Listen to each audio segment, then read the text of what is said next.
Let's be real. Have you felt totally overwhelmed by the flood of new AI tools? It seems like a new one drops every single day. Well, in this explainer, we're going to cut right through all that noise. I'm going to give you a simple framework to help you find the right tool for you. Let's dive in.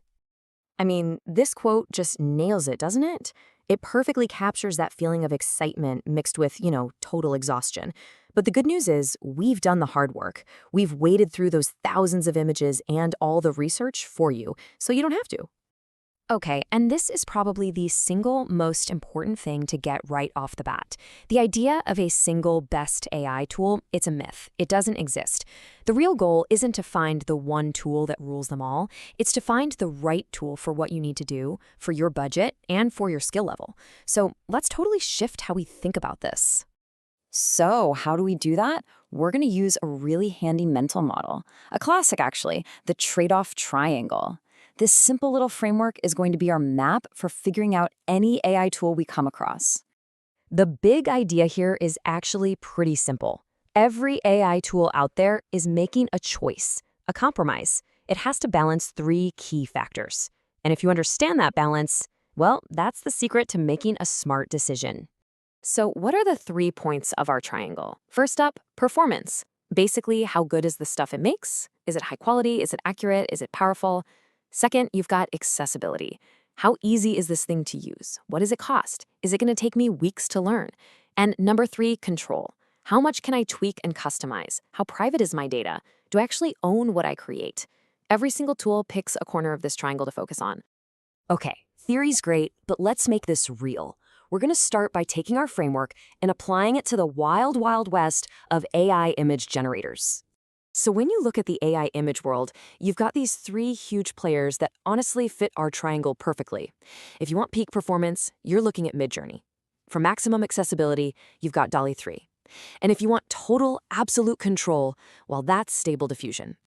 Midjourney, man, this one is all in on performance. The results are just stunning. But, and here's that trade-off we talked about, it sacrifices accessibility. You have to use it through the Discord app, which can be kind of clunky, so you're giving up some ease of use to get the absolute best-looking images.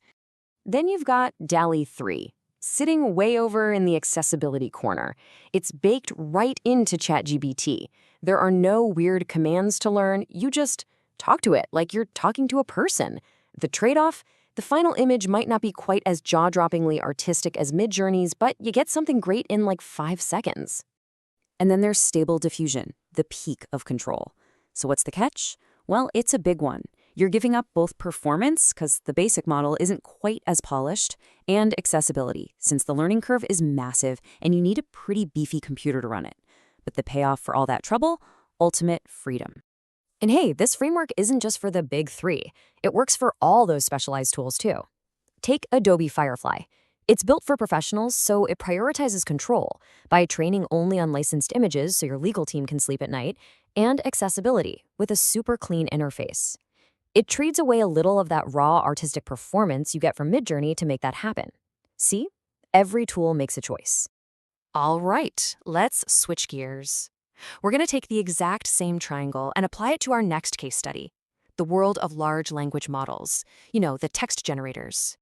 You want to see a perfect, everyday example of this? Just look at ChatGPT free versus the paid plus version.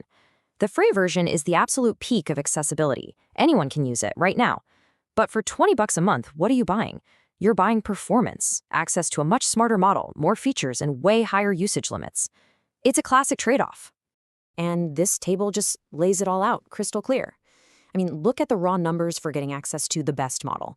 You go from a measly 10 messages to 160. And powerful features like agent mode, they're not just limited on the free plan, they're completely turned off. You're not just paying for a little convenience, you're paying for a huge leap in performance and what the tool can actually do. Okay, but the trade-offs get really interesting when we start comparing the big commercial guys with the free open source alternatives. To see how they stack up, researchers use these benchmarks. A big one is called machine reading comprehension. It's basically what it sounds like. How well can an AI read a chunk of text and answer specific questions about it, just like you would? So, no surprise here, the big proprietary model GPT-4 is at the top of the pack. But And this is the wild part. Look at the open source model, Mistral. It gets the exact same score as GPT 3.5, a model people were happily paying for not that long ago. The huge takeaway here is that open source is catching up in raw performance, and it's catching up fast. But performance isn't just about getting the right answer, right? It's also about speed. This chart shows how long it takes each model to give you an answer. Lower is better here. As you can see, GPT-4 is blazing fast.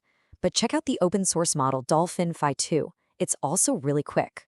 For a business, that speed can mean lower costs and a better experience for users. It's another crucial trade-off. So let's just circle back to this number for a sec. 87%. GPT-4 is the king of performance, no doubt about it. It's the most accurate, it's super fast, so why would anyone choose an open source model that might be just a tiny bit less powerful? Well, the answer slingshots us right back to that third point of our triangle, control. This quote from the research paper says it all. When you use these big commercial models, you're sending your data to some other company's servers. And for a lot of businesses working with sensitive info, that's just a non-starter. Open source models, you can run them on your own servers, giving you complete privacy and control. All right, so we've got our framework, right? This constant tug of war between performance, accessibility, and control. Let's turn this into a super simple checklist you can use to pick your next AI tool. Question number 1, and it's the big one. What's your budget? And be honest, are you looking for something that's totally free, or are you willing to shell out some cash for better performance or more features? This question points you right to the accessibility part of our triangle. Next up, you gotta ask yourself, how technical am I really? Do you hate learning new software and just want something that works? Can you figure things out with a little effort? Or do you love to get under the hood and tinker? This helps you figure out where you stand between accessibility and control.